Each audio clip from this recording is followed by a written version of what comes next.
Hoje nós estamos aqui no 21º julgamento dessa sessão periódica. É a maior pauta da história da cidade. E quem figura aqui hoje como acusado é o senhor Georgeval Alves Gonçalves. Eu anuncio o julgamento e declaro aberta a sessão. O senhor foi arrolado aqui para ser ouvido hoje como testemunha do Ministério Público. Eles vão fazer perguntas para o senhor e o senhor tem que dar o depoimento com o compromisso de dizer a verdade. Tudo bem? Obrigado pelo seu comparecimento. Vai prestar o depoimento com compromisso de dizer a verdade. Doutor Rômel, o senhor se recorda dos fatos que participou dessa investigação? Sim, Excelência. Fui um dos delegados que participaram do caso e o senhor, pelo que o senhor se recorda, dos pontos principais que levaram o senhor a concluir essa investigação, tanto quanto a materialidade dos fatos, quanto a autoria, quais foram as provas que levaram os senhores a concluir essa investigação? O que o senhor pode nos falar dessa investigação que possa nos auxiliar a esclarecer esse fato? Certo. Assim que nós tomamos conhecimento do eventual incêndio ocorrido no local, no imóvel, no primeiro dia útil seguido ao ocorrido, eu fiz contato com o Corpo de Bombeiros solicitando que fosse atender a ocorrência para que dessemos início ao trabalho investigativo. E até então a gente estava lotado como incêndio, né? Com a intenção de preservar o luto por parte dos familiares, nós optamos por não intimar o suspeito, no caso o autor. Na terça-feira, na primeira diligência que eu participei ativamente, eu fui acompanhar o trabalho da perícia no local. E enquanto os peritos e o corpo de bombeiro estavam lá fazendo a avaliação do cenário, me foi passado que o autor estava no ambiente tentando ouvir o que estava acontecendo. Aí eu me prontifiquei, fui até ele, pedi que deixasse o local e aguardasse, porque eu iria levá-lo para tomar o depoimento dele na delegacia. O senhor Georgeval que está aqui presente, certo? Exatamente. E aí eu comecei a tomar o depoimento dele e assim, de imediato eu já achei ele estranho, só que um choro estranho, mas mesmo assim, a gente achando estranho, não é suficiente para que eu entendesse que estava de frente ali com o autor do crime. E imediatamente de lá eu encaminhei para o IML para fazer um exame de lesão corporal e o exame toxicológico. E a partir desse momento foi determinado o trabalho investigativo com a oitiva de testemunhas, o trabalho da perícia para promover diversos trabalhos periciais ali no local e várias perícias, e todos os elementos que foram produzidos, tanto de ordem objetiva quanto de ordem subjetiva, com as oitivas das testemunhas e os resultados que foram surgindo da perícia, me deixaram convicto de que havia sido cometido um crime ali no local. E aí então foi pedido a prisão temporária dele e prosseguimos com o acionamento ali da perícia no local. Tanto os elementos que foram produzidos pela prova pericial quanto pela prova testemunhal me deixaram convicto, com certeza absoluta, de que ele havia matado as crianças. E o resto, pessoal, já sabe, né? Nós concluímos a investigação e indiciamos o Georgeval por estupro de vulnerável e homicídio qualificado. Eu vou passar a palavra ao Ministério Público, que arrolou a testemunha. Caso queira formular novas perguntas e detalhar, fica à vontade. Bom dia, Excelência. Bom dia, Dr. Rômel. Eu queria parabenizar o trabalho de Vossa Excelência como titular da 16ª pelo seu trabalho. Dr. Rômel, eu queria a compreensão de Vossa Excelência para que a gente fale já de modo mais pausado, buscando mais detalhes, se o senhor se recordar, é claro. Essa ocasião, voltando um pouco nessa ocasião que a Vossa Excelência falou que na terça-feira estava acompanhando o trabalho da perícia, quando o acusado chega até o local. Especificamente, referente a esse ponto, algo chamou a atenção do senhor, dos demais agentes públicos, policiais que estavam ali, peritos que estavam ali no local, o fato dele o fato dele estar lá no local tentando acompanhar o trabalho da perícia. Não era condizente com o comportamento de uma pessoa, de uma testemunha que havia relatado o inferno pessoal. Após essa observação, acompanhando o trabalho dos peritos, que não era algo natural. Essa percepção foi só do senhor, dos outros agentes? Conte pra gente se o senhor se recordar. Todos os profissionais que estavam ali no ambiente acharam muito estranho o comportamento do Jorgival. Excelência, uma questão de ordem aqui. O artigo 200 e sei lá o que do Código Penal, ele diz que a testemunha não pode expor sobre opiniões pessoais e nem de terceiros no caso, para que ela seja impedida porque está violando o Código de Processo Penal. Nesse caso específico, eu não vou indeferir por conta do seguinte fator. São informações importantes que ele está explicando o que levou ele a indiciar, ter como suspeito, levantar suspeitas iniciais contra o acusado. Então são informações da polícia que às vezes, ele disse que o negócio é estranho, mas o que é estranho? Aquilo que leva ele a suspeitar em relação ao acusado. Mas até no próprio começo aí do interrogatório dele, ele fala, eu achei estranho. Não há impedimento por ele ter conversado com outros policiais a respeito do fato. Ele fala, não, o delegado tal também achou estranho por causa desse ponto, o perito também achou estranho por causa desse ponto. Mas até então, ele vinha tratando isso como uma tragédia. Ele não se baseou a investigação dele nessa questão. Mas está registrado aqui, fica tudo registrado, está registrado no vídeo, está gravado, fica tudo gravado, a impugnação e a minha decisão indeferindo a impugnação. Tá bom? Vai ser feita, ok? Está sendo levada em consideração a questão da defesa, divirjo e mantém a pergunta. Obrigada, Excelência. Continuando, doutor Rômel, após essa observação, essa análise, qual foi a sequência? Nós já terminamos de acompanhar o trabalho pericial no local e assim que o trabalho foi concluído, nós conduzimos o autor até a delegacia onde foi colhido o depoimento dele. Ainda sobre esse aspecto, dessa observação de Vossa Excelência, ele foi conduzido, foi levado para colher o interrogatório. O senhor se recorda qual foi a versão apresentada por ele referente ao dia do crime? Pode relatar, por gentileza? Ele informou que ele estava sozinho com as crianças, que a esposa dele, no caso, tinha feito uma viagem, que ele saiu com as crianças para alguns locais, passou por fim numa sorveteria, e depois que ele saiu da sorveteria, ele teria ido para casa, assistiu um filme com as duas crianças, uma delas por volta das 10h30 da noite, dormiu e ele levou até o quarto. Ele continuou assistindo o filme com o enteado, levou a criança posteriormente ao quarto para dormir também e foi dormir. Por volta de meia-noite, se eu não me engano, mais ou menos.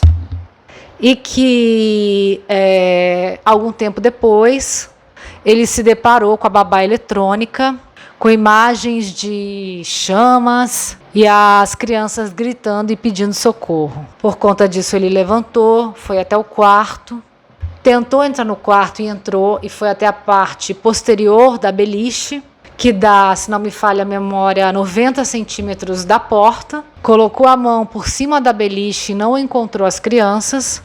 Ouvia gritos das crianças embaixo, na parte de baixo, e não encontrava as crianças, não encontrou as crianças na parte de baixo. Ele não conseguiu e saiu. E aí, quando ele saiu, as chamas tomaram conta do quarto, ele não conseguiu entrar novamente. Ele foi para a parte de fora imediatamente pedir socorro para alguém. Ele tentou arrombar o portão para poder pedir socorro até que apareceu alguém. E na versão dele, ele a todo momento tentou salvar as crianças, o que foi completamente descartado pela prova pericial e pela prova testemunhal. E nesse momento, lá no interrogatório dele, como é que ele se portava? Qual era a percepção de quem estava colhendo o depoimento dele, do acusado? Se mostrou o tempo todo frio, ele forçava um sentimento de dor somente quando ele lembrava que ele tinha que demonstrar algum sentimento. porque praticamente todo o interrogatório dele ele permaneceu frio. Se eu tivesse contado uma piada, ele tinha rido. Ele pediu um lanche para comer ali enquanto a gente estava interrogando ele. No momento em que ele estava informando como ele havia perdido as 2 crianças, ele estava lanchando. Então quer dizer, então o senhor colhendo o interrogatório dele e ele lanchando. Exatamente. Quando eu indaguei se ele tinha alguma lesão, porque era nítido que ele não tinha nenhuma marca de chamuscado na barba, na pele, em pelo, nada. Nenhuma marca de lesão, e ele tirou o tênis e colocou o pé dele na mesa para me mostrar uma bolha que ele tinha no pé do tamanho de uma moeda, na sola do pé. Só isso. Nesse momento que o senhor observou ali que ele não tinha nenhuma lesão, foi o senhor que pediu para que ele colocasse o pé? Como é que foi essa situação? Foi o senhor mesmo que pediu e ele acabou concordando? Não, eu perguntei se ele tinha uma lesão e ele colocou o pé em cima da minha mesa. Por conta disso, eu encaminhei ao IML para que ele fosse submetido ao exame pericial. E eu falei para ele concordou de fazer o exame toxicológico.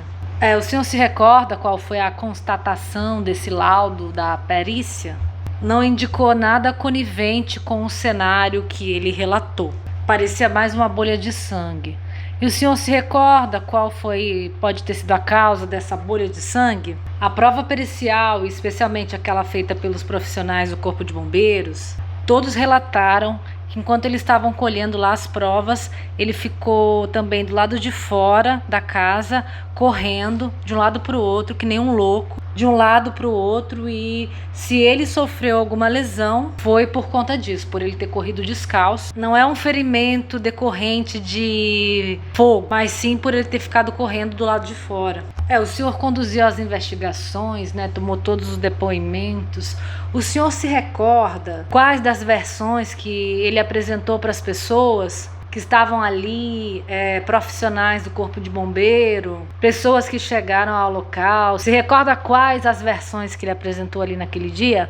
A versão que possivelmente teria ocorrido um incêndio com ar-condicionado e que o incêndio aumentou em quantidade rapidamente, a ponto dele não conseguir fazer nada. E que ao sair de casa ele buscou ajuda, correu lá para fora do portão, até o portão, para poder solicitar ajuda. Só que as testemunhas ouvidas, elas deixaram bem claro que em nenhum momento ele tentou empurrar o portão, arrombar o portão. Ele foi visto dentro do imóvel, inerte, parado, desorientado. Em nenhum momento ele tentou buscar ajuda. As pessoas que presenciaram, que chegaram ao local e perceberam que estava acontecendo um incêndio, que arrombaram o portão. E essas pessoas chegaram, ele saiu e as pessoas empurraram o portão, ele saiu, e essas pessoas que tentaram entrar. E em nenhum momento ele tentou ajudar. Eles tentaram entrar no local sozinho para poder tentar ajudar.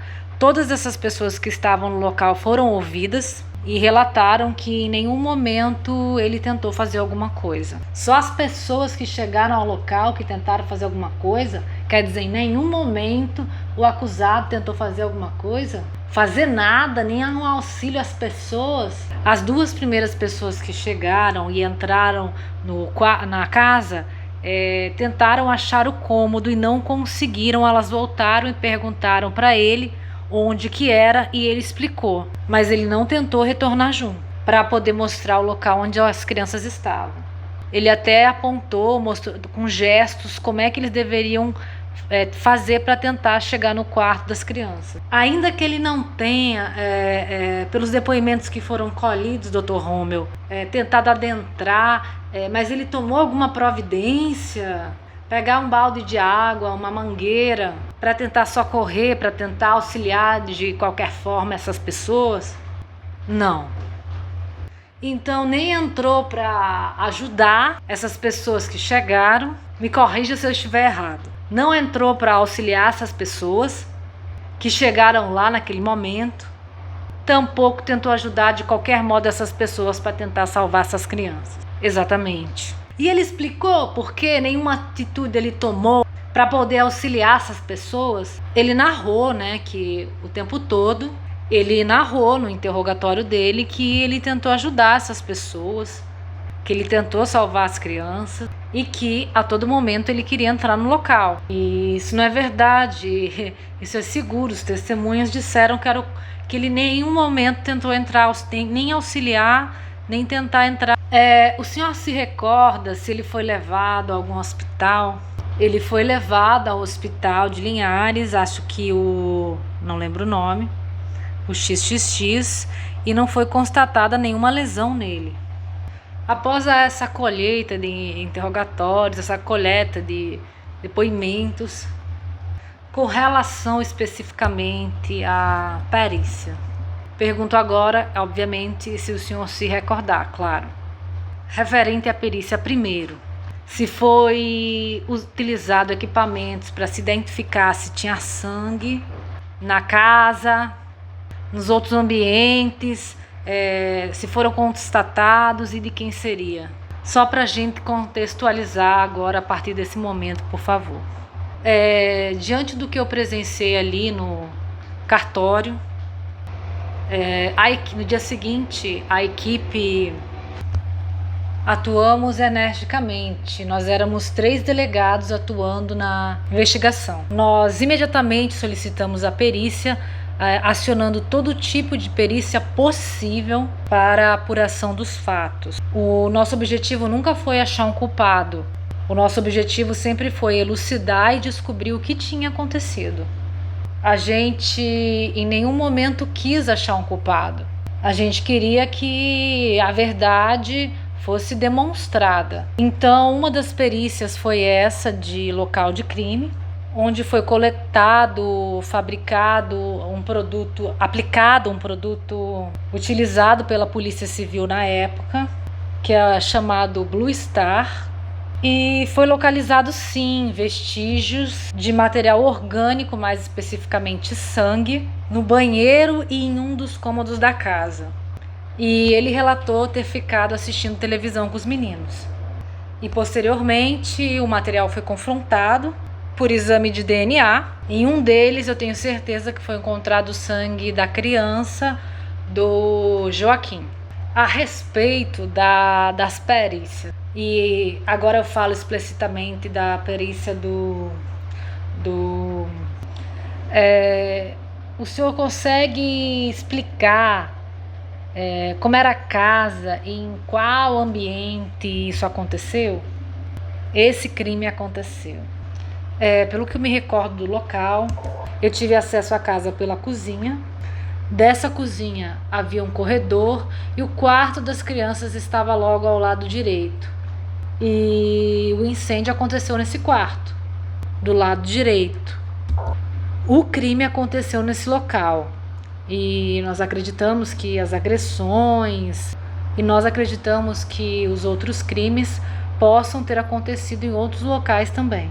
Quando o senhor fala da questão do incêndio em si, especificamente qual cômodo? O quarto das crianças. O quarto das crianças. Além do quarto das crianças, algum outro cômodo foi identificado como foco inicial para o incêndio? O fogo foi totalmente concentrado no quarto das crianças.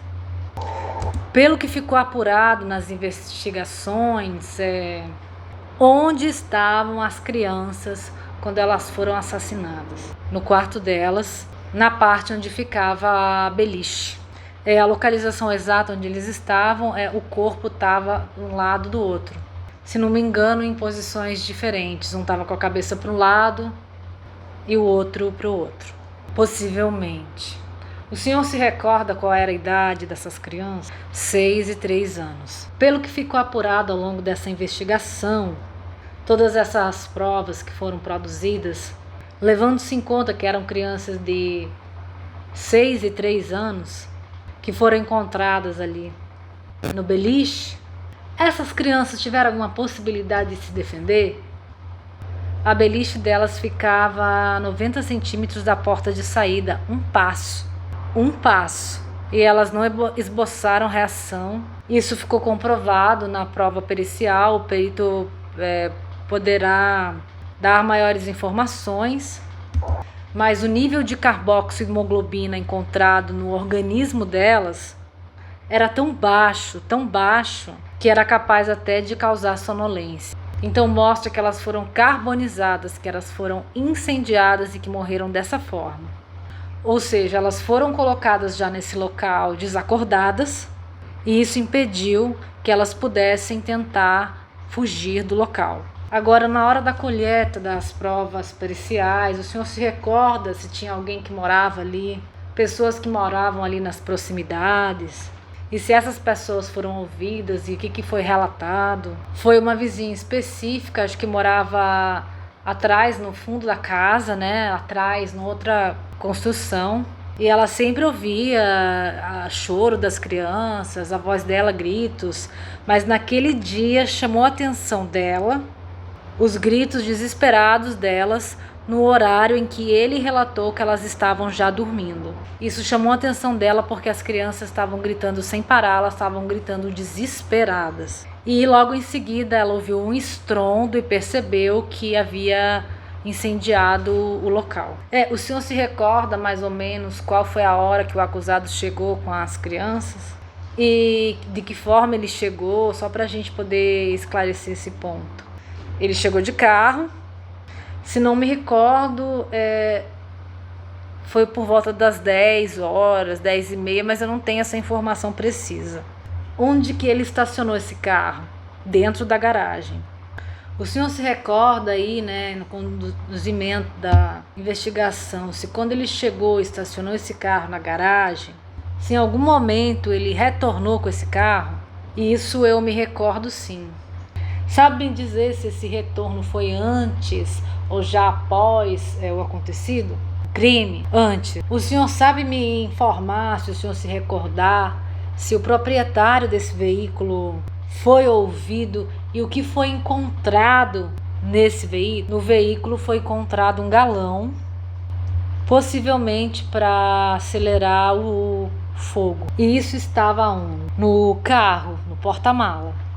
O senhor sabe informar se, já que o cenário foi todo no quarto das crianças, se alguma perícia realizada chegou a encontrar algum material hidrocarboneto, ou seja, combustível de qualquer que seja, em algum local, no cômodo em que as crianças estavam? Foi feita a prova e não foi encontrado nos demais cômodos da casa, só no cômodo do que as crianças estavam. Esse agente acelerante derivado do petróleo foi encontrado no quarto deles. Durante as investigações, como é que estava financeiramente o acusado? Pelo que ficou apurado, como é que estava assim o desenrolar familiar? Nós encontramos mensagens trocadas por ele e outros membros da igreja. Ele estava num momento, como eu vou dizer assim, difícil. Ele estava investindo na igreja, ele estava tentando prosperar, mas ele estava encontrando dificuldades.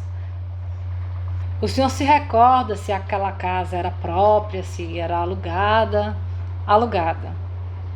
Se recorda se ele estava sendo cobrado pelo aluguel ou qualquer coisa assim? Sim, ele estava sendo cobrado. O senhor se recorda, assim, especificamente como que era o casal, já que o senhor teve acesso ao... Nesse momento, nós encontramos mensagens entre eles com discussões, questionamentos, relacionados a... Aparentemente, eles tinham um conflito. O senhor sabe me falar qual era a mensagem que ele passava para as pessoas fora os dois, sobre os dois? Que era um casal perfeito. Voltando um pouco ao interrogatório do acusado, se recorda como foi o interrogatório, se o senhor conduziu, se ele ficava tentando conduzir? Ele tentava conduzir a situação. Isso não foi constatado só por nós, não. Nós recebemos essa informação de que ele tinha esse comportamento em outros locais também. No dia que ele esteve no IML de Vitória, para ser submetido ao teste de DNA para ver o reconhecimento das crianças, ele conduziu a perícia. Tem motivos nos autos que dão conta que ele conduzia a forma que a perícia seria realizada. Ele agiu da mesma forma junto ao médico legista. Ele quis conduzir também, esses episódios foram narrados por ele, pelo próprio médico legista. Ele quis conduzir a forma como o exame seria realizado. Imediatamente ele entrou no local, ele tirou o sapato e colocou o pé em cima da mesa para mostrar a lesão dele. E ele me procurou para relatar isso posteriormente. Isso o legista, o médico legista. Dr. Carlos Villardo. Exatamente. E agora, como é que foi assim? Como é que foi o desenrolar depois desse crime? Como é que ele estava se portando? Logo em seguida ao ocorrido, ele foi para a igreja dele e pregou. E ele falava com euforia através de mensagens que ele tinha conseguido que o culto fosse filmado e transmitido. Nós encontramos mensagens dele pedindo para um amigo que fosse até a casa dos pais da Juliana, da esposa dele, para buscar um relógio para ele que ele queria usar no culto. Ele foi em loja trocar roupa, ele foi ao shopping, tudo isso no intervalo de 2 a 3 dias após o incêndio que matou as crianças.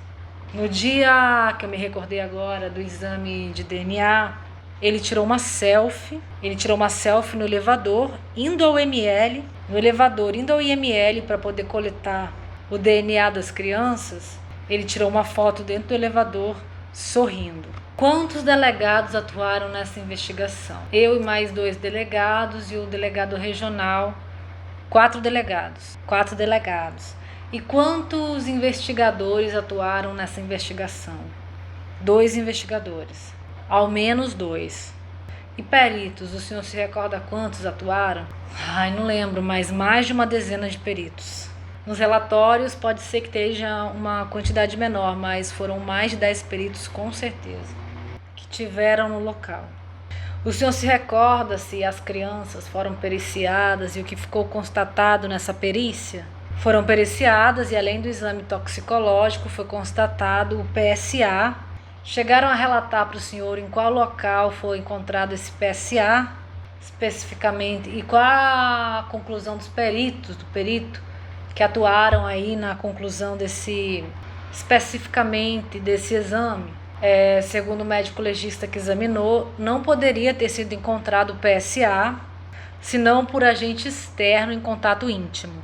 Entrando um pouco também nessa matéria de perícia, o senhor se recorda qual foi o resultado da perícia feita pelo Corpo de Bombeiros? Que em hipótese alguma eles teriam morrido da forma que o autor, o acusado, contou. De forma alguma. Foi utilizado um software de última geração para simular o incêndio e eles simularam no pior cenário possível um incêndio que começasse no ar-condicionado, ou seja, o cenário mais vantajoso para o acusado. E nem de perto o incêndio teria ganhado a proporção que ganhou. Nem de perto. Senão com a ação humana, utilizando o agente acelerante. O senhor se recorda mais ou menos a temperatura que o quarto das crianças atingiu? Se não me engano, 600 graus ou algo parecido. O senhor se recorda se tinha algum equipamento que constatava a temperatura do ambiente? E qual temperatura esse equipamento poderia constatar? Uma babá eletrônica com equipamento regulado para quando a temperatura atingir 30 graus, para acionar quando a temperatura do ambiente atingir 30 graus. Então, ele poderia ter tido tempo para ser avisado, verificar o que estava acontecendo e resolver a situação. Se os assistentes de acusação tiverem perguntas, Dr. Romeu, bom dia, eu sou o Dr. Ciderson, sou aqui da bancada da assistência de acusação. Antes de começar a pergunta, quero homenagear o trabalho de Vossa Excelência na condução do inquérito policial. E pela informação, foi um trabalho minucioso, cauteloso, e através do trabalho do senhor veio à tona a verdade. Parabéns ao senhor, à sua equipe, pelo trabalho realizado na condução desse inquérito. Foi muito importante para o trabalho do Ministério Público e também da nossa bancada. Vindo na nossa linha de pensamento, eu quero perguntar para o senhor quais foram as primeiras contradições que o senhor identificou nas declarações do acusado. O senhor declarou que em um determinado momento o senhor percebeu que ele estava interferindo para não se entender o que tinha acontecido nos fatos. Doutor, ele está perguntando, ele está respondendo. Peraí. Quais foram... Peraí, o senhor tem que formular... Vou reformular a pergunta. Quais foram as primeiras contradições que o senhor identificou no depoimento do acusado? Essa é a pergunta. O cenário que ele relatava ter vivido não era condizente com o estado do que se apresentava ali no local. Ele não tinha uma marca de queimadura, nada na barba, não dava para perceber nenhuma lesão condizente com o cenário de inferno que ele afirmou que tentou para salvar as crianças. Esse é o primeiro ponto, a ausência de marcas para o que ele havia relatado. Doutor, por qual motivo o senhor representou pela prisão preventiva e temporária do acusado? Quando nós começamos a perceber que se tratava de crime, apesar da gente não ter laudos em mãos, a maioria deles não estavam concluídos, nós já sabíamos o que a perícia estava levantando. Isso é normal no nosso meio de trabalho. Nós já tínhamos certeza assim, que tinha algo mais além do que o incêndio acidental. Nós começamos a perceber que havia um crime no local. E, além disso, nós encontramos os cômodos na casa todos revirados e cenário assim de violação do local, sabendo que havia uma perícia no local, retiraram objetos, tiraram objetos de um lugar e colocaram no outro, jogaram papéis, tecidos, panos no quarto das crianças. Eles violaram o local. Na época, nós começamos a receber informação também que havia um trânsito de pessoas diferentes acompanhando eles e surgiu um receio dele fugir e por isso nós pedimos a prisão dele. Perfeitamente. No depoimento realizado em sede de inquérito policial, o acusado afirma que ouviu gritos das crianças pedindo socorro. O senhor pode narrar como é que foi que ele descreveu esse cenário? A carga emocional dele e de que forma que ele fazia essa narrativa? Como eu disse, ele se manifestou frio. As raras vezes em que ele esboçou um sofrimento, a percepção que nós tivemos era que ele lembrava, tipo, agora eu tenho que chorar, agora eu tenho que demonstrar um sentimento. Não era natural. Ele narra, ele relatou que ele estava dormindo e que ele acordou com o choro das crianças na babá eletrônica. Doutor, uma outra questão aqui. O senhor chegou a ver uma filmagem em que o Jorgeval anda com os pés enfaixados na lanchonete, logo em seguida dos episódios, Na delegacia ele chegou mancando? Não. Então tudo que ele ilustrou tá tudo nos autos, que mostra ele de tênis, correndo de um lado para o outro. O senhor não pode... Ele disse que viu uma bolha do tamanho de uma moeda. O doutor está conduzindo a resposta da testemunha, diz a doutora Florência. Mas é subjetivo, doutora. É subjetivo. O senhor está conduzindo e induzindo a resposta da testemunha. Está dizendo para ele o que ele tem que dizer. Eu não vejo nenhuma irregularidade na pergunta. A pergunta está mantida, doutor. Perfeitamente. Obrigada, excelência. Doutor Romeu, retornando ao meu raciocínio, o senhor relatou espontaneamente que viu o Jorgeval colocando o pé em cima lá e que tinha uma ferida do tamanho de uma moeda. Além disso, no outro pé tinha algum tipo de ferimento? Só nesse pé que eu me recordo, foi só nesse pé. Uma bolha de sangue, não era a bolha de incêndio. Era mais condizente com o fato de ele ter corrido descalço no asfalto, no calor, do que um ferimento causado por incêndio. Doutor, perfeitamente, doutor. Os celulares apreendidos no processo, o senhor tem conhecimento desses celulares apreendidos? Quais celulares foram apreendidos? Dele e dela. O senhor achou algo de relevante realizado pelas perícias nos celulares? Conversas em que se demonstravam a situação financeira dele, conversas que demonstram que logo após que logo após o crime ele estava planejando um culto, que ele queria ser filmado gravando, esse curso. Ele queria um relógio para poder utilizar no culto. E essas conversas corroboraram com o trabalho da investigação. O senhor inquirindo ele depois da questão dos celulares, o senhor fez uma nova petição? Não, ele não foi ouvido de novo, ela foi. O senhor questionou-a em relação a essa quebra de sigilo dos celulares? Sim. E qual foi a postura dela? Assim, a forma que se manifestou sobre isso demonstrava que ela tinha sentido. Ao contrário dele, ela sempre demonstrou sofrimento. Só que ela não acreditava, mesmo a gente apresentando algumas vezes algum elemento, ela não acreditava que ele seria capaz de fazer isso.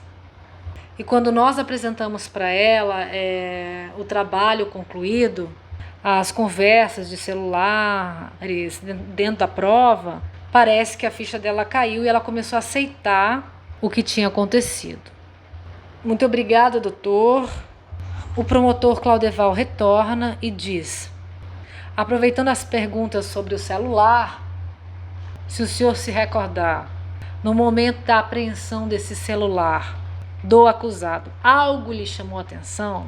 Ele falou para o investigador que era para tomar cuidado com o celular dele porque tinha sido caro. Então ele estava preocupado com o valor do celular. Ele falou: cuida do meu celular porque foi caro.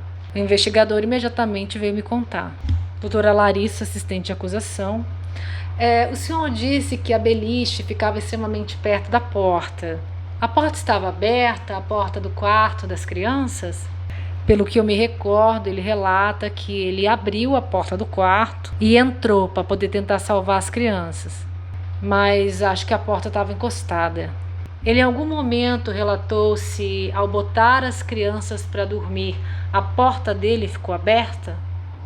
Eu acredito que ele relatou que a porta tinha ficado encostada. O senhor sabe me dizer se no momento ali das chamas, o réu, ele tentou usar o telefone para pedir socorro? Não.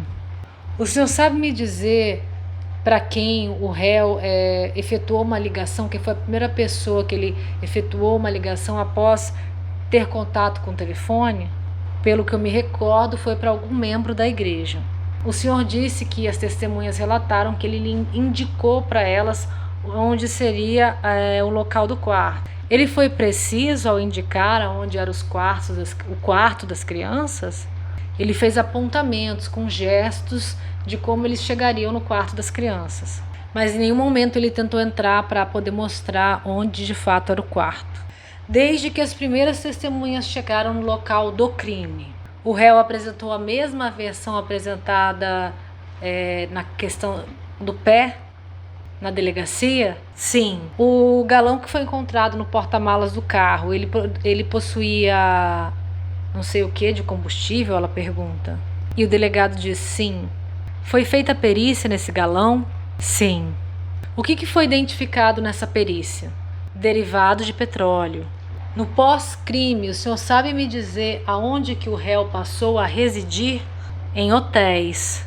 Eles tinham familiares em Linhares? Tinha. Foi indagado a ele ou à esposa na época o porquê de ficar em hotéis e não na casa dos parentes? Eu não me recordo de se foi feito esse questionamento para eles, eu não me recordo. O senhor pode me dizer quem que custeou as despesas do hotel? A igreja. Foram ouvidas pessoas que trabalhavam no hotel? Sim. E o que elas relataram? Sobre o comportamento do Georgeval. A mesma postura, a mesma questão. Frio. Sem mais perguntas, Excelência. Qual era a distância do quarto em que o acusado estava para a distância do quarto que as crianças estavam? Poucos passos. Eu não sei precisar em detalhes, mas eram poucos passos. É uma distância superior àquela parede lá do fundo? Muito inferior. Eu agradeço a atenção. Antes de passar a palavra à defesa, senhores, tomem ciência do momento preclusivo, que a partir do momento que eu passar a palavra para a defesa, os senhores não poderão mais indagar. Ok? Certo? Então eu passo a palavra à defesa. Se quiserem, pode ficar à vontade para tirar o microfone do pedestal. Pode ficar à vontade para se aproximar da bancada. Dando continuidade ao depoimento da testemunha, o Dr. Rommel. Encerradas as perguntas do Ministério Público da Assistência, eu passo a palavra à defesa. Podem ficar à vontade, doutores. Dr. Rommel, boa tarde. Estavam falando que foram apreendidos os telefones celulares do senhor Jorgeval e da Juliana. Foram apreendidos outros telefones celulares? Na apreensão desses respectivos aparelhos, existem trocas de mensagens entre Jorgeval e Juliana e entre outras pessoas. Estas mensagens, elas foram colocadas no inquérito e também nesse processo de forma integral ou apenas a parte que o senhor entendia ser pertinente? A extração foi encaminhada em mídia integral. Existe uma mídia, foi juntada uma mídia no inquérito com a extração integral. Doutor, aqui a gente tem o laudo do laboratório das imagens que foram colhidas do telefone, correto? Tá aqui, mensagem do WhatsApp de 28/5 de 2017, de Jorgeval para um grupo que contém um texto bíblico com a palavra fogo. Foi mencionada a palavra fogo, isso sendo um ano dos fatos. É possível, por exemplo, agora, nós entendermos o contexto dessa mensagem? Não entendi a pergunta. Tá, vou reformular. Aqui, marido possivelmente foi apontado como Jorgeval. E tá aqui, peço a Deus mais chuva e tudo mais. E tá aqui, né, chuva, vento, fogo, tá chovendo, ventando. Beleza. Nós teríamos hoje, ir para o Conselho de Sentença, detentor da prova, entendermos o contexto dessas mensagens, o que foi dito antes, o que foi dito depois. Eu estou tentando entender a sua pergunta. O senhor está dizendo que se eu lendo essa mensagem antes, se tiver como o senhor explicar melhor. Anteriormente, eu te digo, esse assunto, essa palavra, o que foi vivenciado nesse sentido, que fosse necessário a ser posto nesse processo. Veja bem, eu acho que eu estou entendendo o que o senhor está querendo dizer. O senhor está querendo dizer se essa mensagem lida antes do ocorrido, ela teria algum sentido? Sim, não, na integralidade. Na forma como ela está aqui, na forma como ela foi colocada no processo e para o Conselho de Sentença, nós poderíamos entender o contexto no que ela foi inserida? Olha, essa mensagem em específico, essa mensagem foi incluída posterior no inquérito. Mas o senhor teve acesso a isso? Não. Mas está no inquérito. Veja bem, quando nós concluímos o inquérito, nós fizemos o nosso relatório e, até onde eu sei, posteriormente a isso foi feita uma nova extração, uma nova tentativa de extração. Eu não tive acesso ao processo, eu tive acesso ao inquérito do qual eu concluí. Eu não me recordo que tinha extração dessas mensagens aí. Está escrito aí, não lembro de ter chegado ao meu conhecimento, não. Eu acredito que deve ter sido prova produzida pelo Ministério Público posteriormente. Mas foi o que veio a partir da investigação do senhor, não no meu inquérito. Eu posso estar enganado, mas eu acho que o Ministério Público elaborou um novo trabalho e conseguiu resgatar mais conversa do que nós tínhamos conseguido. Eu não posso te afirmar que essas mensagens que estão descritas aí foi obtida pela Polícia Civil, não. Pode ter sido só posteriormente. Mas conversas entre Jorgeval e Juliana o senhor teve acesso. Algumas, assim, muitas conversas foi utilizado um programa para resgatar depois. Algumas delas nós não tivemos acesso. Outras não foram possíveis resgatar pela nossa perícia, mas nós temos informações informais de que o Ministério Público realizou uma nova tentativa, uma nova perícia e resgatou mais mensagens. Essa imagem, essas mensagens aí, essa imagem, eu não tenho conhecimento delas. O senhor não sabe dessa imagem, não sabe quem é essa criança. Eu não tive acesso a essas imagens. Ao conteúdo das mensagens, o senhor teve acesso? Dessas, eu não tive acesso. Emanuel, a próxima página, por favor. Essa imagem o senhor teve conhecimento? Pode ampliar, por favor? Não. Também não foi o senhor que produziu. Essa mensagem aqui embaixo também não foi o senhor que produziu. Eu realmente não sei. Eu não posso te afirmar. Eu não posso te afirmar que essa mensagem tenha sido produzida pela minha investigação. Posteriormente, o Ministério Público fez um outro trabalho. Mas o senhor teve acesso a conversas captadas até aquele momento, pelo nosso programa que tentou resgatar. Mas o senhor aqui hoje para nós falou que tinha encontrado mensagens do Jorgeval que não condiziam com o comportamento dele. O senhor pode explicar aqui para nós? Pra gente, então, já que nenhuma dessas mensagens está no processo. Está no inquérito, inclusive. Que o senhor disse que não teve acesso. Eu não me recordo dessas mensagens, não me recordo. Se o senhor fez o inquérito, então. Mas tá na sua gerência? Essa imagem que o senhor mostrou e esta outra imagem, eu não me recordo. Eu acredito que tenha sido produzida posteriormente pelo Ministério Público, não pelo inquérito. Lembrando também que os fatos aconteceram há 5 anos. Não, tudo bem, mas é por isso que eu trouxe aqui, né? Para auxiliar o senhor, para ver se o senhor recorda. Essas imagens aqui, o senhor teve acesso? Ministério Público do Estado do Espírito Santo, está escrito aí, ó. Laboratório de Tecnologia contra a Lavagem de Dinheiro. Foi produzido pelo Ministério Público. Tá, mas o senhor não é o presidente do inquérito. Eu sou o presidente do inquérito. O senhor teve acesso ao inquérito? Eu tive acesso ao inquérito. Tá, o senhor não teve acesso. Eu concluí meu inquérito e foi passado ao Ministério Público. Isso aí foi produzido posteriormente à conclusão do inquérito. Então, por exemplo, nada disso aqui o senhor teve ciência, mas foi produzido sob a gerência do senhor. Não foi produzido por mim nem pela minha gerência. Foi extraído pelo Ministério Público após eu concluir o inquérito. O senhor está interpretando errado, está escrito aí, ó. Não. O senhor é o presidente do inquérito. Do inquérito. Vale lembrar que inquérito policial é uma coisa e processo é outra. Para virar processo, primeiro o inquérito tem que estar concluído, entregue ao Ministério Público e então se tornará um processo. O delegado não é obrigado a ter ciência do processo. O senhor me deu a palavra aqui, vamos ser mais objetivo. Ele já especificou o seguinte: ele concluiu o inquérito e ponto. Quem produziu dali, muitas vezes não chega ao conhecimento dele, mas está no inquérito, excelência. Fica querendo intimidar.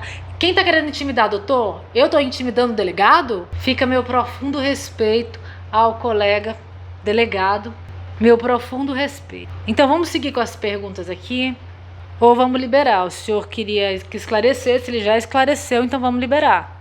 Ele concluiu o inquérito em momento, posteriormente à conclusão do inquérito, teria sido juntado aos autos essas provas. Doutor, mas continuando, o senhor teve acesso a algumas mensagens. O senhor poderia indicar para nós alguma mensagem que pudesse indicar precisamente o planejamento desse crime? Precisamente o planejamento do crime, não. Tanto é que a Polícia Civil não indiciou a Juliana. Doutor, nesses fatos, quando ocorreram, foi queimada a casa, né? Ele recebeu apoio de alguém? Que tipo de apoio? Por exemplo, a casa pegou fogo. As roupas do Jorgeval e da Juliana foram queimadas? Eu sei que eles estiveram no local sem autorização policial e retiraram vários objetos, acredito, que roupas deles também. Tenho certeza, porque foram para uma lavanderia. Essa liberação foi feita por quem do local? Eu não liberei. Não posso te dizer que eu liberei. Mas eles não continuaram a conviver nessa casa, né? Não. Depois disso eles foram para onde? Hotéis. Eles permaneceram sozinhos nesses hotéis ou tinha mais pessoas acompanhadas com eles? Os dois e membros da igreja que estavam próximos. O senhor sabe apontar qual hotel era? Ele ficou num hotel aqui no centro de Linhares que não funciona mais e depois naquele que fica ao lado do shopping. Certo. O senhor sabe me dizer se esse hotel tinha capacidade para fornecer alimentação? Jantar? Acredito que sim.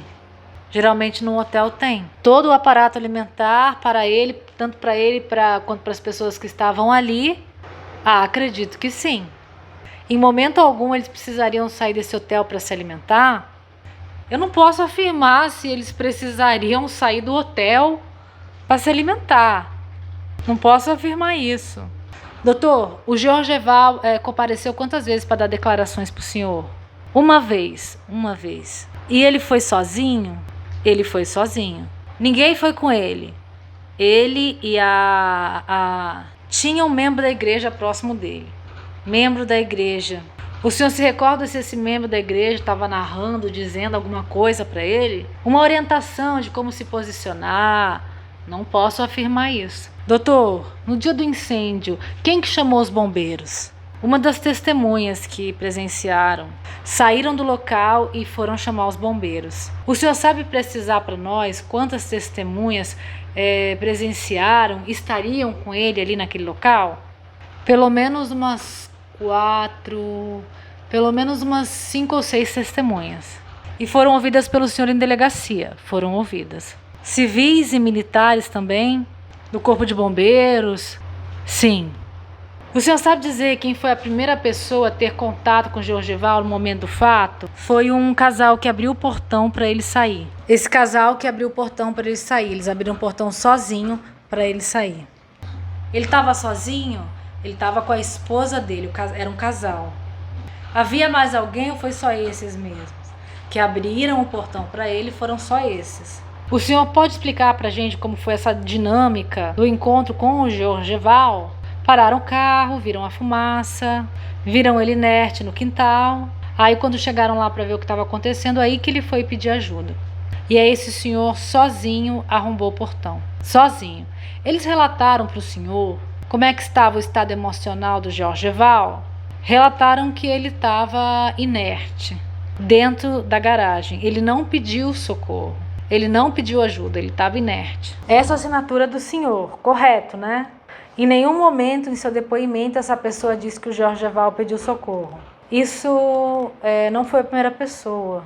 Tanto eles falaram que tentaram entrar no imóvel para socorrer as crianças. Não foram eles que arrombaram o portão. Pois é, mas você me fez uma pergunta relacionada às primeiras pessoas que chegaram na casa. Não é essa pessoa que está aí na imagem. Que tão logo saiu, foi direto para a rua pedir socorro. O advogado leu uma mensagem. Tendo as crianças pegado fogo dentro do quarto. O senhor disse que em momento nenhum o Georgeval pediu socorro. Que ele ficou silente. A primeira pessoa que chegou no local, que viu o que estava acontecendo, que arrombou o portão para entrar, relatou isso, que ele não fez nada. Assim que o portão abriu, ele saiu, o Ítalo apareceu e aí ele começou a pedir socorro. A primeira pessoa que apareceu no local não foi o Ítalo. Mas o Georgeval estava dentro da casa. Quando a primeira pessoa chegou no local, ele estava dentro da casa. Essa pessoa arrombou o portão sozinho. Aí ele saiu pedindo socorro e aí o Ítalo, o irmão, chegou e prestou socorro para ele. Então eles ajudaram a destravar o portão, não é? Ele narrou de forma que o Georgeval conseguisse passar. Posteriormente, quando o Ítalo e o irmão chegaram de moto, não me deu todos os detalhes. Quem vai poder responder essa pergunta com muito mais propriedade é o Corpo de Bombeiros. Doutor, o senhor pode esclarecer para nós se em algum momento os bombeiros realizaram a entrada, tiveram dúvida se realmente haviam crianças dentro da casa? Eles ficaram até de madrugada procurando os corpos, até que conseguiram achar os corpos carbonizados. Doutor, o senhor pode dizer para nós quem disse para o Georgeval que os filhos estavam mortos? Não me recordo quem disse isso a ele, provavelmente os bombeiros, mas eu não me recordo. O senhor pode dizer para nós, quando ele recebeu a notícia, qual foi a reação dele? Eu não me recordo. Eu sei que em um determinado momento ele quis correr para a BR para se matar. Eu não sei por se foi com a notícia, quer dizer, ele foi dizendo que queria se matar. Eu não sei se foi com a notícia que haviam encontrado as crianças mortas ou se foi anterior. Mas tem esse relato no inquérito. Então não sei se foi antes ou depois, mas sei que ele falou que queria correr para a BR para se matar, mas depois desistiu por conta própria. Por conta própria? Sim. Alguém correu atrás dele e ele voltou. Os bombeiros não tiveram que contê-lo. Foram atrás dele, não sei se chegaram a... Eu acho que se ele quisesse se matar mesmo, ele tinha entrado no quarto para salvar as crianças e não corrido para a BR-101 para dizer que ia se atirar na frente de um caminhão. Essa é a impressão sua, né, doutor? Essas são as questões suas. Essa é a impressão de 100% das pessoas que estavam lá. Mas ele teve capacidade de entrar no quarto? Com as chamas, com a capacidade de incêndio que estavam? Eu acredito cegamente que ele teria conseguido salvar as crianças. Naquele primeiro momento, sim. O senhor pode dizer qual foi a temperatura que o incêndio... Quando o incêndio ficou fora de controle, aproximadamente 600 graus, mais de 600 graus. Mas no início não foi tão alto porque ele não teve uma queimadura no corpo. Ele conseguiu colocar a mão em cima do beliche, não conseguiu pegar as crianças. Não queimou nenhum pelo do corpo. Perfeitamente, excelência. Doutor, tem uma questão aqui que eu queria esclarecer com o senhor e também para o conselho de sentença. Esse local foi preservado? Veja bem, após o incêndio, eles estiveram no local e mexeram em várias coisas lá dentro. Então, eu acredito que não foi preservado. Mas a 90 centímetros, eu acredito cegamente que ele teria conseguido. Ele, familiares dele, pessoal dele, foram lá dentro e retiraram objetos. Tiraram documentos, papéis, jogaram lá no quarto onde estavam as cinzas. Quando eu entrei com a perícia para verificar o local, tinham vários papéis lá, vários documentos jogados. Então, provavelmente o local foi violado.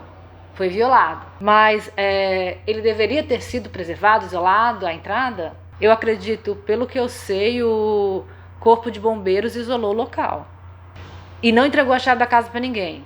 Pelo que eu sei, o Corpo de Bombeiros preservou o local, isolou o local. E não entregou a chave do local para ninguém. Se eles entregaram, eu não sei. Essa é a dinâmica de praxe da polícia? Veja bem, o primeiro contato que eu tive com o local foi nesse dia. Nesse dia, o local já estava mexido. Nesse dia que eu tive contato com o local, até então não tinha tido acesso à chave. Doutor, após esse dia, o senhor sabe quem recebeu a chave? Quem teve essa chave do local?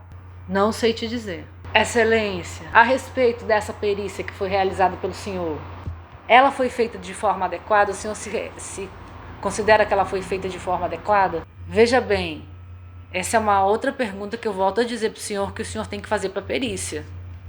Eu acionei a perícia. Qual dessas perícias? Que são várias, né? Qual dessas perícias o senhor se refere? A da Polícia Civil, a que foi feita pelo senhor. Veja bem, eu não sou perito. Eu sou delegado de polícia. Eu solicitei a perícia posteriormente. E não foi só uma perícia, foram várias perícias. Várias. Foi feita a perícia de local, foi feita a perícia na babá eletrônica, foi feito o exame cadavérico, foi feita a perícia para coleta de vestígios, para verificar se havia combustível no local. Foi feita uma perícia no corpo das crianças que detectou a presença de PSA. Então foram várias perícias, não foi uma perícia. Mas essa perícia que o senhor participou, essa que eu estava no local, quando eu cheguei no local, estava tanto o Corpo de Bombeiros quanto a nossa perícia fazendo perícia de local. E eu acredito que essa perícia foi muito bem feita, tanto que o resultado demonstrou tudo o que demonstrou. Doutor, a perícia dos meninos o senhor teve acesso. O senhor poderia responder sobre eles? Eu até tenho conhecimento, mas é melhor que o senhor perguntasse e inquirisse para os peritos. O senhor consegue esclarecer para nós se nesse dia as crianças receberam algum medicamento que pudesse deixar eles sonolentos, alguma coisa nesse sentido? Não sei dizer para o senhor. Certo. Doutor, o senhor sabe dizer se as crianças estavam vestidas ou estavam despidas? Eu não posso afirmar. Doutor, a respeito das crianças, né? O senhor já tinha recebido alguma denúncia ou até diligenciado ao conselho tutelar alguma questão de maus tratos aí a eles? Nós recebemos uma informação de que uma das crianças havia relatado na escola que algum outro menino teria mexido com ele. O termo que ele usou foi piu-piu. Só isso. Mas maus tratos por Jorgeval e Juliana, não. Doutor, ainda a respeito da questão, só para a gente exaurir, aí eu passo a palavra para o colega, a respeito do colhimento da quebra de dados dos telefones. O senhor foi colhendo imagens dos arquivos? Esses aparelhos tinham essa capacidade? Foi o que eu disse para o senhor no começo. A Polícia Civil usou um aplicativo para tentar resgatar as mensagens que estavam apagadas. Ela usou um equipamento para poder restaurar essas imagens. Só que o nosso equipamento conseguiu resgatar algumas e outras não. Como, por exemplo, a selfie que ele tirou no elevador sorrindo. Pede o advogado a sua colega. Essa selfie aqui, o senhor pode dizer para nós qual é o contexto dessa selfie? Essa selfie foi tirada dentro do elevador, quando eles estavam deixando o hotel, se eu não me engano, para irem ao IML, para coletarem o DNA para resultado da perícia das crianças. Essa selfie ela foi postada em algum lugar? Não sei. Não, o senhor não colheu, mas essa selfie ela estava no telefone? Ou ela foi enviada de mensagem para alguém? Eu não posso afirmar que foi da câmera dele, eu não posso afirmar que foi do celular dele recebendo do celular dela. Eu não posso afirmar. Mas estavam no celular dele. E ela confirmou para mim que essa foto foi tirada enquanto eles estavam indo para o IML. Boa tarde, doutor Romeu. Quem fala agora é o advogado Pedro Ramos, responsável pela defesa de Georgeval. O anterior também era advogado de Georgeval. Antes de mais nada, o senhor guiou o trabalho da Polícia Civil.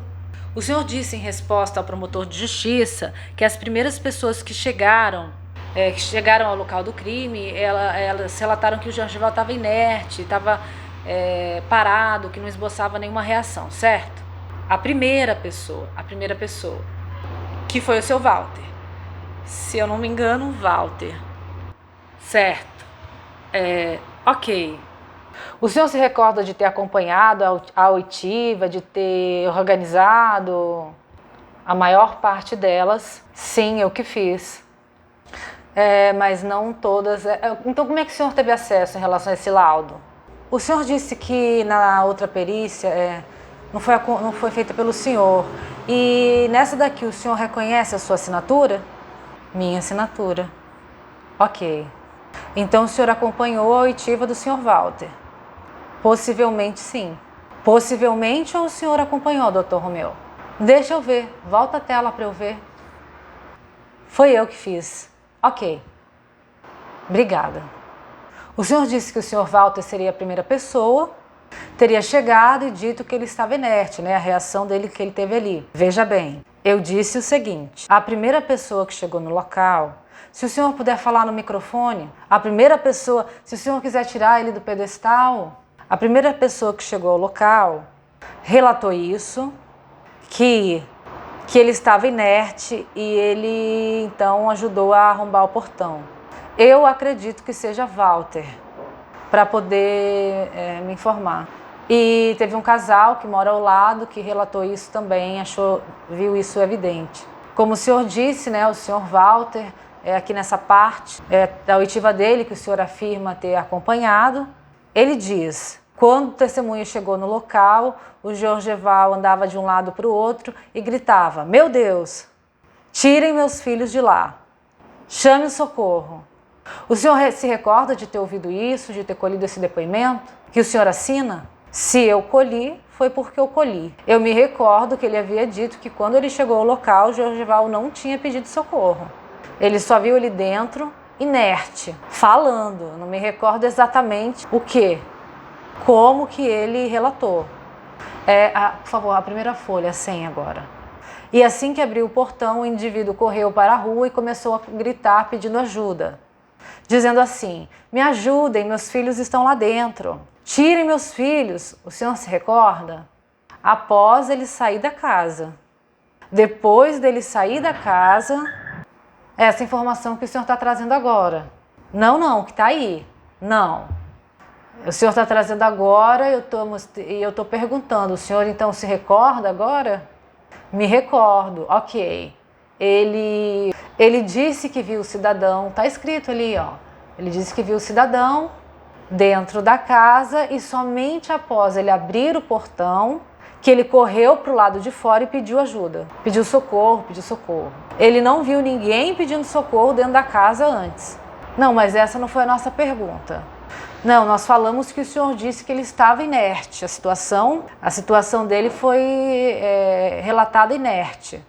Inerte até a hora que ele chegou e arrancou o portão. Aí ele saiu e correu para o lado de fora da casa. Ok. O senhor se recorda se tinha mais alguém ali naquele momento, nas investigações? O senhor falou do Walter, falou da esposa dele, mas o senhor se recorda de mais alguém?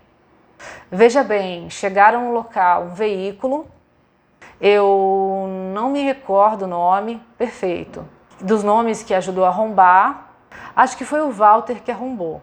Chegaram os 2 irmãos, que foram os que entraram para dentro de casa, a esposa eu não me recordo se é a esposa do Walter, agora, foram essas pessoas que chegaram. Agora, a primeira pessoa a chegar e arrombar o portão que viu ele, foi essa pessoa. Pelo que eu estou vendo aí, nos documentos, na tela, foi assim. O senhor falou dos 2 irmãos, o senhor se recorda se ele seria Ítalo e Alisson? Sim, ok, texto 29. Ok, depoimento do Ítalo, o senhor participou e acompanhou, certo? Vamos começar pelo começo mesmo.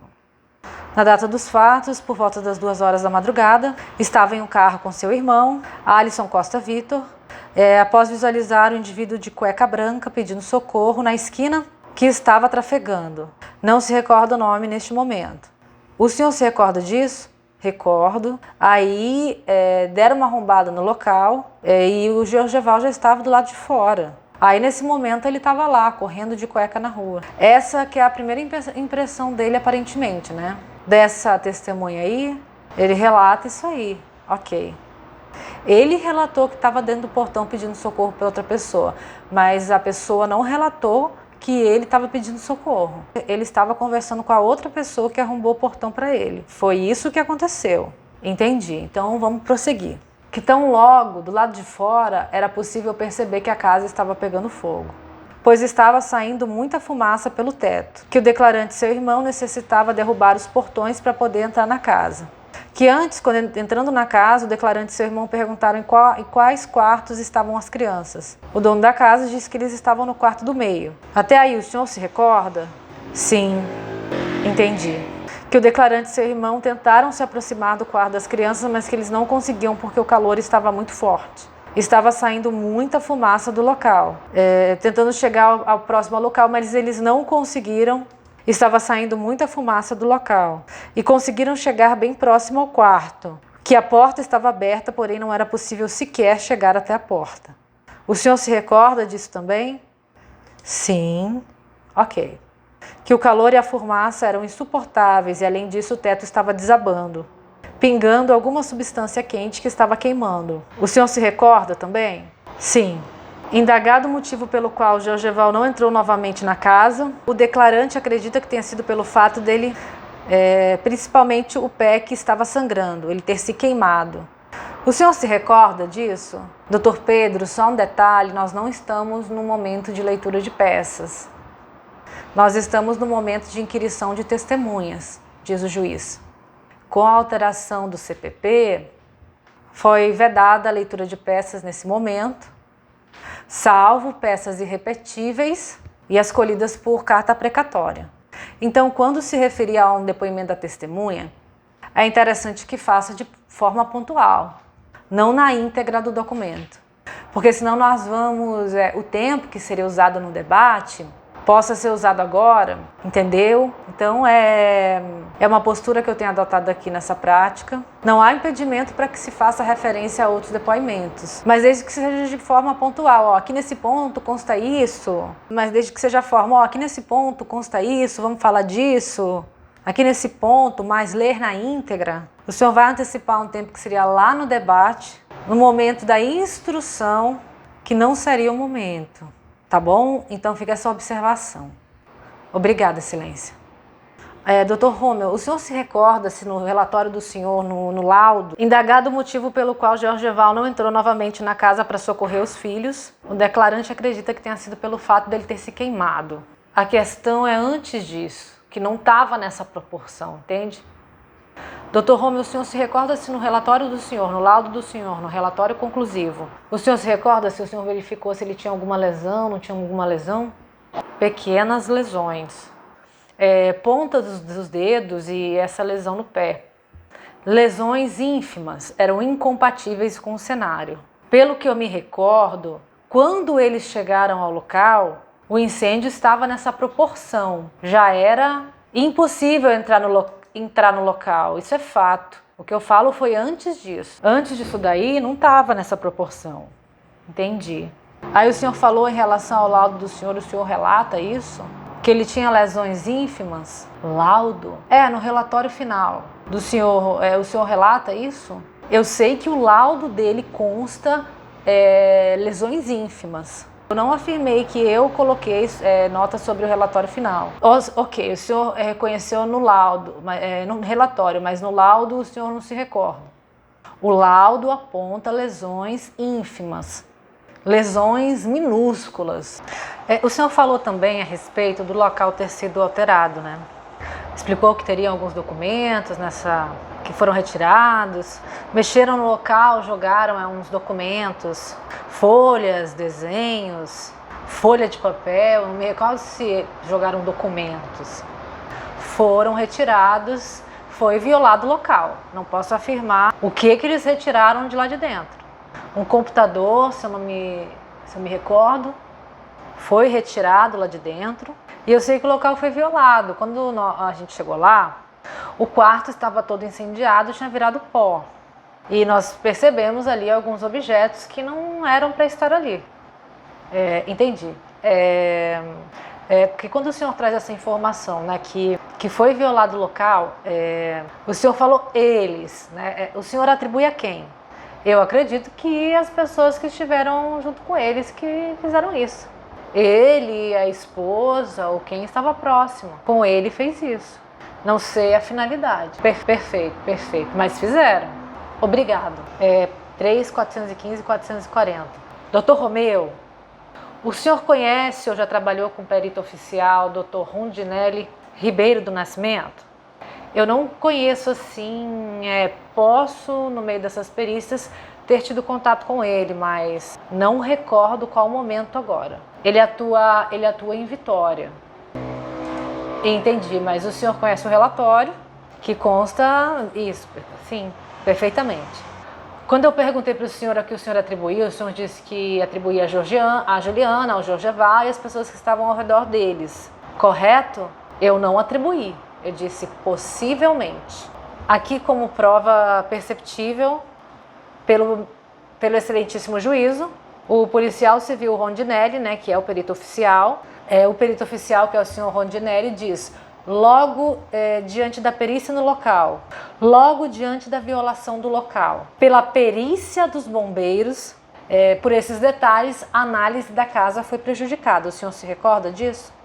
Tem conhecimento disso, doutor Romeu? Isso daí o senhor está tirando do contexto. Existe um inquérito, um questionamento sobre quem faz a perícia primeiro no local. Havendo indícios de crime, pela perícia da Polícia Civil, não havendo indícios de práticas criminosas, é a perícia do Corpo de Bombeiros. Esse perito, ele foi ao local e constatou que a perícia do Corpo de Bombeiros já estava atuando, e para a perícia específica que ia fazer o local, ele entendeu que estava prejudicado. Entendi. E o senhor se recorda, né? Salvo engano, o senhor já respondeu. Talvez o juiz também irá entender. O senhor se recorda se algum bombeiro entregou ou deu autorização a pessoas ali não autorizadas a entrar na cena do crime? Não tenho conhecimento disso. Ok, satisfeita, excelência. Doutora Florence, com a palavra agora, defesa de Georgeval. Continua.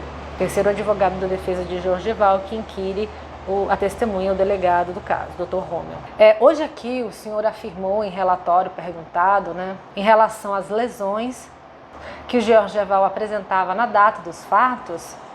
O senhor afirmou, inclusive para o doutor Pedro agora há pouco, que eram lesões ínfimas e que não condiziam com lesões decorrentes de queimadura. Inclusive o Dr. Pedro, antes de iniciar a inquirição do senhor, ele elogiou o trabalho da Polícia Civil, da perícia técnica, elogio que todos nós aqui das defesas também fazemos. O senhor, como presidente do inquérito, o senhor tem acesso a tudo que esteja documentado no inquérito, correto? O senhor conhece o perito legista, o Dr. Carlos Alberto? Conheço. O Dr. Carlos Alberto, quando solicitada a perícia dele, no dia 24 do mês de abril, a última linha aqui, desce por gentileza, a última linha aqui, ó, ele disse que todas as lesões apresentadas pelo senhor Jorgeval são compatíveis com a ação química do elemento calor, entre aspas, queimaduras. O médico legista é um perito na área nesse tipo de exame? Sim. Sem mais. Obrigada, excelência. Agora, só esclarecendo, o senhor já respondeu. Não, você me fez uma pergunta e eu vou responder. Ué, doutor? Não, eu vou responder sim, fique à vontade. Ele está afirmando que as lesões minúsculas que ele tinha eram condizentes com a ação de calor. Doutor, as lesões que ele constatou, eu estou afirmando, porque eu vi que as lesões eram minúsculas. Ele é o perito? Pergunta o doutor Pedro. Ele é o perito? Ele é o perito, mas ele está afirmando estas coisas, diz o delegado. Que as lesões que ele possuía, todas, diz a doutora Florence, ínfimas, minúsculas, diz o delegado. Excelência! Está encerrado o depoimento, excelência. Mas elas estavam lá, doutor. Excelência, por favor, por gentileza, eu gostaria que somente Vossa Excelência, que é o presidente da sessão, porque a doutora Larissa também tenta falar no fundo, assistente de acusação, interviesse quando fosse necessário. Pela ordem, excelência, diz a doutora Larissa. A testemunha já falou que não é o perito e eles insistem em fazer as perguntas para a testemunha. A testemunha não tem como responder. Eu não falei se ele é o perito ou não, diz o doutor Pedro. Vamos ouvir, diz o juiz. Se vai fazer a pergunta para ele, ouçam a testemunha, diz a doutora Larissa. Se a senhora permitir, nós ouviremos. Vamos ouvir a resposta dele, então. Vamos ouvir a resposta dele, diz o juiz. Sem interrupções, vamos ouvir. As lesões apresentadas por eles são condizentes com ferimento de fogo. Eu estava presente, eu vi, eu conversei, eu olhei as mãos dele, as lesões ínfimas, e não constou isso. Condizentes com o ferimento de quem abriu um forno, você teria as lesões que ele teve, tá? Sim, mas aqui ele analisou cada lesão, inclusive descreveu as lesões ínfimas que o senhor está dizendo, de acordo com o que o senhor está falando, dentro das lesões, só que logo nas lesões ínfimas, ele descreveu todas, inclusive as ínfimas. Só que você... E logo embaixo, doutor, se o senhor permitir que eu possa terminar, deixa a doutora concluir as questões dela.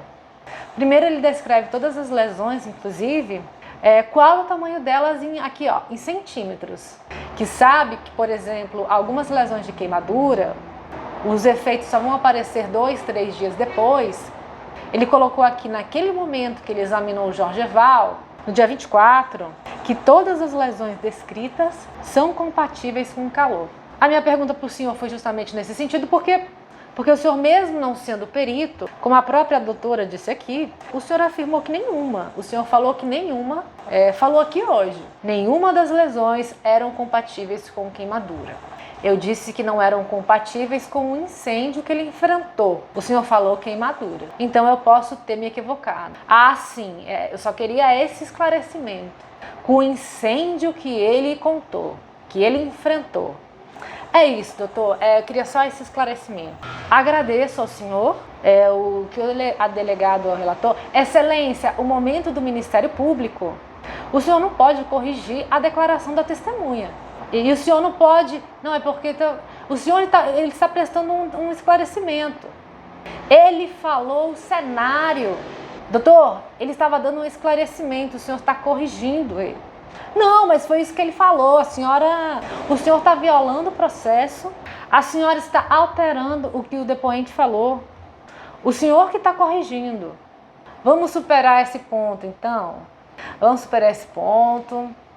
Eu permiti que ele desse a explicação completa dele e permiti que a doutora fizesse a pergunta dela. Isso, e eu agradeço a Vossa Excelência.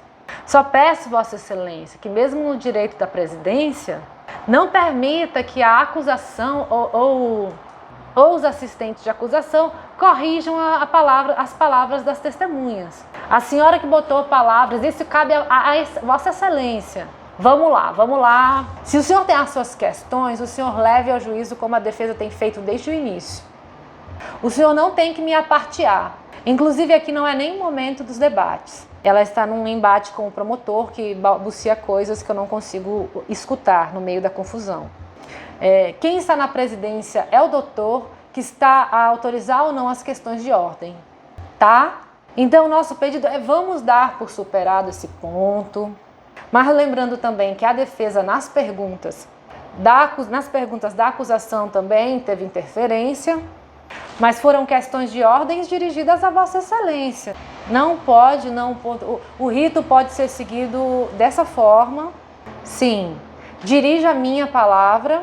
Exato, Excelência. As nossas questões de ordem foram dirigidas a Vossa Excelência. Porém, ressalto que em momento algum a defesa, apesar de discordar de muito do que foi dito aqui, corrigiu a palavra do delegado. Então eu peço da mesma forma, tá certo, vamos lá então. Mais alguém da defesa perguntar? Vou ver se o Conselho de Sentença tem alguma pergunta. Uma das perguntas do Conselho de Sentença, dos jurados, o senhor mencionou algo sobre já existir algum relato na escola. Como que isso chegou até a polícia? A polícia investigou até chegar nesses relatos? Ou após a notícia do caso, alguém da escola procurou a polícia? O que o senhor pode esclarecer a esse respeito? Eu não me recordo se isso chegou para a gente, se chegou para o Ministério Público depois no processo, ou se chegou para a gente no final do inquérito. Essa informação da escola. Doutor, o senhor não lembra de quem foi o start para chegar nessa notícia? Não me recordo. Tá certo. Ele não lembra então se ele procurou a escola, se a escola procurou a polícia, se foi o Ministério Público que deu a informação. Não se recorda de como essa informação chegou. Mais alguma pergunta do Conselho? O Conselho de Sentença não possui mais perguntas, então se encerra o depoimento da testemunha. Encerramos o depoimento do senhor. A gente agradece a presença. A partir desse momento o senhor está liberado. Obrigada, Excelência. Boa tarde a todos. Boa tarde. Pelo horário, nós vamos fazer uma pausa aí de 40 minutos para o almoço.